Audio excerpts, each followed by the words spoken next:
လူချဲကျူးကဟင်းသီးဟင်းရွက်တစုပ်ကိုအိုးထဲထည့်လိုက်ရုံရှိသေးခြံဝင်းတကားအပြင်ဘက်မှာဂွမ်တောင်းဆိုပြီးလေးလံတဲ့အရာတစ်ခုမြေပြင်ပေါ်ကျသွားတဲ့အတန်ကိုကြားလိုက်ရတယ်သူတကားတုံးဖွင့်ကြည့်လိုက်တော့အဖိုးအိုတယောက်ကတကားဝါကရွှံ့ပွက်အိုင်ထဲမှာမှောက်လျက်လဲနေတဲ့တကူလုံးညစ်ပတ်နေတာကြောင့်အဝတ်စားရောင်တောင်မခွဲခြားနိုင်တော့ဘူးဘဲဘက်မျက်လုံးကခြိုက်ဝင်နေတာကြောင့်မျက်စိကန်းနေတာပဲဒါပေမဲ့အဖိုးအိုကခေါင်းမောကြည့်လိုက်တဲ့အခါလူချဲကျူးရင်နဲ့တင်းကနေဖြစ်သွားတဲ့အဲ့ဒီမျက်လုံးတစ်ဖက်ကသူ့ကိုဒလို့စူးစိုက်ကြည့်နေတာပဲဘာကြည့်နေတာလဲသူတောင်းစားမမြင်ဘူးလားလို့အဖိုးအိုကပါဆက်ဖွင့်ပြီးဆဲဆိုလိုက်တဲ့အတန်ကမိုးချင်းတလူကျဲလောင်လာတဲ့လူထဲကျူးကကြောင်သွားပြီးဘာမှမပြောဘဲသူ့ကိုထူဖို့ခါကိုင်းလိုက်ပေမဲ့အဖိုးအိုကသူ့လက်ကိုရိုက်ထုတ်လိုက်တယ်ငါဘာသာငါရှောက်နိုင်တယ်လို့ပြောပြီးရုံးကန်ထွက်လိုက်ပေမဲ့ခြေထောက်ကအားမရှိတာကြောင့်ပြန်လဲကျသွားတယ်အိမ်ကြီးချင်းမို့ဆိုးမစွန်ကအတန်ကြားတော့ခေါင်းပြူကြည့်ပြီးပါဆက်ပိတ်ကလူထဲကျူးကိုလှောင်ရတဲ့လူထဲကျူးမင်းပါတွေ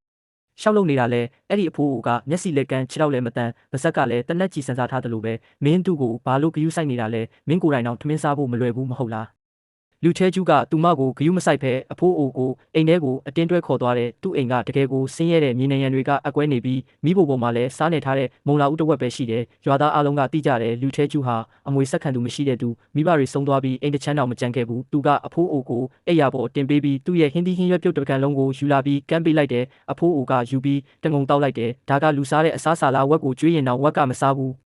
လူချဲကျူးကမျက်နာကိုတုပ်ပြီးကြံနေတဲ့ဟင်းသီးဟင်းရွက်ပြုတ်တွေကိုသူ့ဘက်ကန်ထဲထည့်လိုက်ပြီးစားနေထားတဲ့မုံလာဦးတဝက်ကိုအဖိုးအိုစီတွန်းပို့လိုက်တယ်အဖိုးဒီဟာလေးနဲ့ပဲအဆင်ပြေအောင်စားလိုက်ပါဦးမနှက်ဖြန်ကြရင်ကျွန်တော်ကောင်းတာလေးတွေရှာကျွေးပါမယ်အဖိုးအိုကဟုန်းခန်းနဲ့အတန်ပြုတ်ပြီးဘက်ကန်ကိုယူကာနှငုံလောက်တောက်လိုက်တယ်ရုတ်တရက်သူ့လက်ကတုံသွားပြီးဘက်ကန်ကမြေပြင်ပေါ်ကျကွဲသွားတဲ့လူချဲကျူးကအမြန်ကောက်ဖို့လှုပ်လိုက်ပေမဲ့အဖိုးအိုကသူ့လက်ကိုခြေထောက်နဲ့ကန်ထုတ်လိုက်တယ်မင်းရဲ့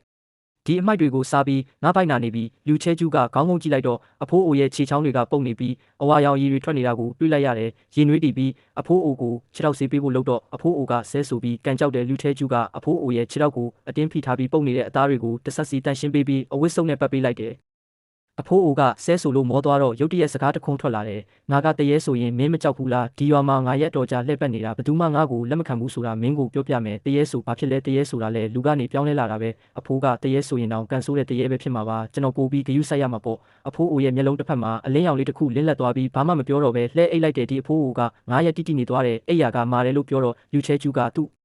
ရဲ့အိယာခင်းတွေအားလုံးကိုအဖိုးအိုအောက်မှာခံပေးတယ်ဟင်းသီးဟင်းရွက်ပြုတ်ကခါတယ်လို့ပြောတော့လူချဲကျူးကတောင်ပေါ်ကိုပြေးပြီးပြားအောင်ကိုရှာဖွေတယ်သူ့လက်တွေကပြားတုပ်လို့ဖောင်းကားနေပေမဲ့ပြားရည်လေးတွေယူလာခဲ့တယ်ညဘက်ဆိုမအိပ်ဖဲတစ်ခါရေတောက်ချင်တယ်တစ်ခါအိမ်သာတက်ချင်တယ်လို့ပြောတော့လူချဲကျူးကမျက်လုံးလေးမေးခနဲ့ဖြစ်နေပေမဲ့နိုးလာပြီးဂယုစိုက်ပေးရတာကြောင့်မျက်လုံးတွေကခြိုက်ဝင်နေပြီးရွာသားတွေကနောက်ွယ်ကနေတဲ့ရဲ့စကားတွေပြောကြတယ်လူချဲကျူးကယူနေပြီးအဖိုးအိုကြ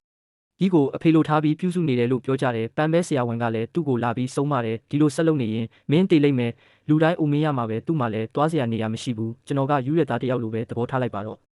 6ရက်မြောက်နေ့ညတကောင်မှာလူချဲကျူးကရွှေရောင်အလင်းတန်းတစ်ခုကြောင့်နိုးလာတယ်သူမျက်လုံးဖွင့်လိုက်တော့အိယာပေါ်ကနေပြုတ်ကျမလို့ဖြစ်သွားတယ်မျက်စိကန်းပြီးခြေထောက်မတန်တဲ့အဖိုးအိုကပြက်ကွယ်သွားပြီးအိယာပေါ်မှာရွှေရောင်ဝတ်ရဝတ်ထားတဲ့ရင်ဘတ်ထိရှည်လျားတဲ့မုတ်စိတ်ဖြူတွေနဲ့နတ်ဖျားအိုကြီးတစ်ပါးထိုင်နေတယ်သူခန္ဓာကိုယ်ကနေရွှေရောင်အလင်းတန်းတွေထွက်နေပြီးမြေအိမ်ဟောင်းလေးတစ်ခုလုံးကိုနေကင်းဘက်လိုလင်းထိန်နေစေတယ်ခမည်းကလူချဲကျူးကတကိုယ်လုံးတုံရင်နေပြီးစကားတောင်ကောင်းကောင်းမပြောနိုင်ဘူးမြေဆောင်နှက်ကပြုံးပြီးပြောလိုက်တယ်လူချဲကျူးမင်းငါ့ကိုမမှတ်မိပေမဲ့ငါကတော့မင်းကိုမှတ်မိတယ်မင်းဖေအသက်ရှင်တုန်းကနှစ်တိုင်းငါ့ကိုပူဇော်ပတတယ်မင်းကဆင်းရဲပေမဲ့ပွဲတော်ရက်တွေမှာငါဖះเจ้าရှိမှမုံချောင်းနှစ်ခုချထားဖို့ဘယ်တော့မှမမေ့ဘူးဒီတစ်ခါငါကမျက်စိကန်းနဲ့သူတောင်းစားအဖြစ်ဟန်ဆောင်ပြီးဒီပတ်ဝန်းကျင်100လီလောက်လက်ပတ်ခဲ့တယ်တချို့ကငါ့ကိုကြောက်ခဲနေဖြစ်တယ်တချို့ကခွေးနဲ့လိုက်ကတဲ့ပန်းပဲဆရာဝန်အိမ်ကတော့စားစရာမပေးုံတာမကငါကိုပေါ်ကိုအမရီတပုံပတ်ချလိုက်သေးတယ်မင်းတယောက်ထဲသာမင်းကိုယ်တိုင်တော့အသက်ရှင်ဖို့မလွယ်ပေမဲ့ငါလိုမျက်စိကန်းခြေထောက်မတန်ဆဲဆိုတတ်တဲ့အဖိုးအိုကြီးကိုလက်ခံခဲ့တယ်လူထဲကျူးကကြောင်းသွားပြီးပါဆက်ဟာပြီးအကြာကြီးပိတ်လို့မရဘူးမြေဆောင်နှက်ကလက်ဝဲရမ်းလိုက်တယ်မင်းကစိတ်ကောင်းရှိတယ်ကောင်းကင်ကမြင်တယ်ဒီနေ့ကစပြီးမင်းဘယ်တော့မှဆင်းရဲတော့မှမဟုတ်ဘူးနောက်တနေ့မနေ့စောစောမှာရွာတရွာလုံးဆူညံသွားတယ်လူထဲကျူးရဲ့မြေအိမ်ဟောင်း3လုံးကပျောက်ကွယ်သွားပြီးအဲ့ဒီနေရာမှာအပြာရောင်အုပ်တွေနဲ့ရွှေရောင်မိုးတွေနဲ့ခြံဝင်းကြီးတစ်ခုပေါ်လာတယ်ခြံဝင်းထဲမှာစံကြုံစီစားတွေပြည့်နေပြီးရေတွင်းကနေခက်ယူတဲ့ရေတောင်ချုံမြိန်နေတယ်ပန်းပဲဆရာဝန်ရဲ့ခြံဝင်းကြီးကတော့အိမ်ကြီးမှာအကွဲကြောင်းကြီးတွေပေါ်လာပြီးမိသားစုတစုလုံးခြေပလာနဲ့ပြေးထွက်လာကြတယ်မူဆိုးမစွန်ရဲ့ကြက်ဘဲတွေကတညာတဲ့အကုန်လုံးတေကုန်တယ်သူမကအိမ်ရှိမှာတဝက်တစ်ပြက်ဆဲဆူနေတော့ရုတ်တရက်ပါဆက်ပိတ်သွားတယ်သူမကလူထဲကျူးအိမ်ကရွှေရောင်တောက်ပနေတဲ့အမိုးကြီးကိုမြင်လိုက်ရပြီးမျက်နာကစက်ကူလိုဖြူဖြော့သွားတဲ့လူထဲကျူးကသူ့ခြံဝင်းထဲမှာရက်နေပြီးဟိုဟာကိုကင်လိုက်ဒီဟာကိုကင်လိုက်နဲ့မျက်ရည်တွေတပေါက်ပေါက်ကျနေတယ်သူကအိမ်ရှိတကားကိုတွန်းဖွင့်လိုက်တော့နေရန်ပေါ်မှာဘယ်တော့မှမသိပုံတူပကြီးကတစ်ချက်ပေါ်လာတဲ့ပုံထဲမှာကအဲ့ဒီညစ်ပတ်နေတဲ့အဖိုးကိုပဲဖြစ်ပြီးဘေးမှာစာသားတစ်ကြောင်းရေးထားတယ်ကောင်းမှုပြုသူအတွက်ကံကောင်းခြင်းများရောက်လာမည်နောက်ပိုင်းမှာတချို့ကသူ့ကိုဘာလို့ဒီလောက်ကံကောင်းတာလဲလို့မေးတော့လူထဲကျူးကလက်ကိုပုတ်တက်ပြီးပြောလိုက်တယ်ကျွန်တော်အဖေအသက်ရှင်တုန်းကပြောဖူးတယ်ကံကောင်းခြင်းဆိုတာတောင်းလို့ရတာမဟုတ်ဘူးကိုယ့်ဘာသာကိုပြုလို့ရတာမင်းကလူတွေကိုကောင်းကောင်းဆက်ဆံရင်ကောင်းကင်ကမင်းကိုဆူဆူရွရွဆက်ဆံမှာမဟုတ်ဘူး